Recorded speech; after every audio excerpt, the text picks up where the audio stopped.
Datang di kayu kanan. Wah itu nanda. Nah, biar kanan tidak datang di kanan. Oh iya, Karena aku tidak punya satu salah. Acara acara gitu. Iya. Assalamualaikum warahmatullahi wabarakatuh. Beda. 300. Alhamdulillah.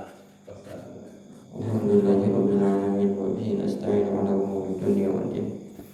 Wassalatu wassalamu ala sayyidina Muhammadin wa ala alihi washabbihi ajmain. Keutamaan Ramadan. Hadis ke-7 dari Sayyidina Ibnu Umar radhiyallahu anhu.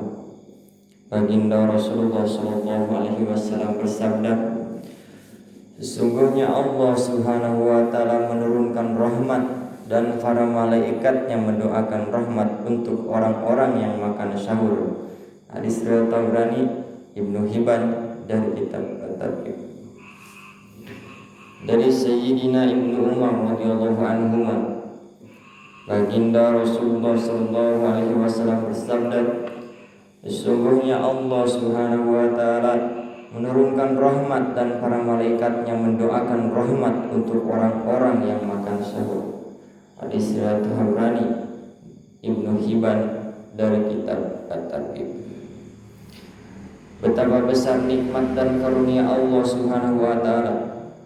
Dengan keberkahan puasa, maka makanan yang disantap sebelumnya yang disebut sahur itu pun berpahala bagi umat ini. Banyak hadis yang menerangkan tentang keutamaan dan pahala makan sahur.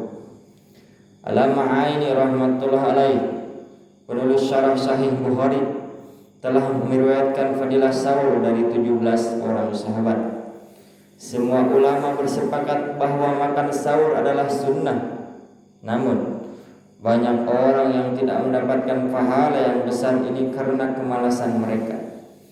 Ada sebagian orang yang setelah sholat tarawih langsung makan sebagai pengganti sahur, kemudian tidur. Mereka kehilangan pahala sahur yang sebenarnya.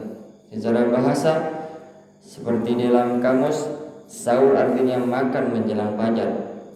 Sebagian ulama mengatakan bahwa waktu sahur dimulai setelah lewat setengah malam, dari kitab Mirqat.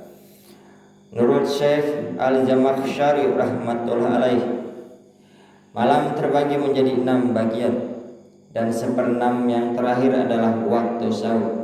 Dengan demikian, jika sejak matahari terbenam sampai fajar terdiri dari 12 jam, maka 2 jam terakhir adalah waktu sahur. Hendaknya diingat, makan sahur di akhir waktu adalah lebih utama, dengan syarat jangan terlalu akhir sehingga menyebabkan keraguan dalam berpuasa.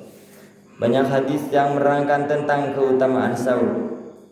Baginda Nabi Shallallahu alaihi wasallam bersabda, perbedaan antara puasa kita dan puasa ahlul kitab dan puasa ahlul kitab Yahudi dan Nasrani adalah kita makan sahur sedangkan mereka tidak. Beliau juga bersabda, selalu bersahurlah karena di dalamnya terdapat keberkahan. Sayyidina Abdullah bin Harith radhiyallahu an, seorang sahabat radhiyallahu anhu berkata, suatu ketika aku berkunjung kepada baginda Rasulullah sallallahu alaihi wasallam. Waktu itu beliau sedang makan sahur. Lalu beliau bersabda, inilah perkara yang penuh berkah yang telah dikaruniakan Allah Subhanahu wa taala kepadamu. Jangan sekali-kali kamu tinggalkan. Dalam beberapa riwayat yang lain, baginda Rasulullah sallallahu alaihi wasallam sering menganjurkan agar kita selalu bersahur, sehingga beliau bersabda, apabila tidak ada makanan, bersahurlah meskipun hanya dengan sebiji kurma atau seteguk air. Oleh karena itu, orang yang berpuasa hendaknya bersungguh-sungguh dalam meraih keutamaan dan pahala sahur untuk kenyamanan dan manfaat dirinya sendiri, serta untuk mendapatkan pahala dengan mudah dan menyenangkan. Meskipun begitu, kesederhanaan amat penting dalam segala perkara, sebab terlalu lebih atau terlalu kurang itu membawa bahaya. Demikian juga dalam sahur, Hendaknya jangan makan terlalu sedikit sampai melemahkan ibadah, dan jangan makan terlalu banyak hingga sering sendawa sepanjang hari.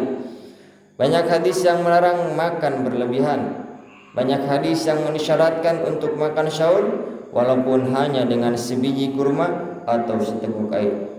Dalam syarah Sahih Bukhari, Hafiz Ibnu Hajar rahmatullah alaih mengemukakan beberapa alasan tentang keberkahan sahur. Insyaallah akan dilanjutkan besok. Semoga bermanfaat bagi kita semua dan menjadi wasilah turunnya hidayah dan taufik Allah Subhanahu wa taala. Dan marilah kita niatkan di dalam hati seluruh kita untuk senantiasa mengamalkan dan menyampaikan kepada yang lain. Subhanakallahumma wa bihamdika asyhadu an la ilaha illa anta astaghfiruka wa atubu ilaik.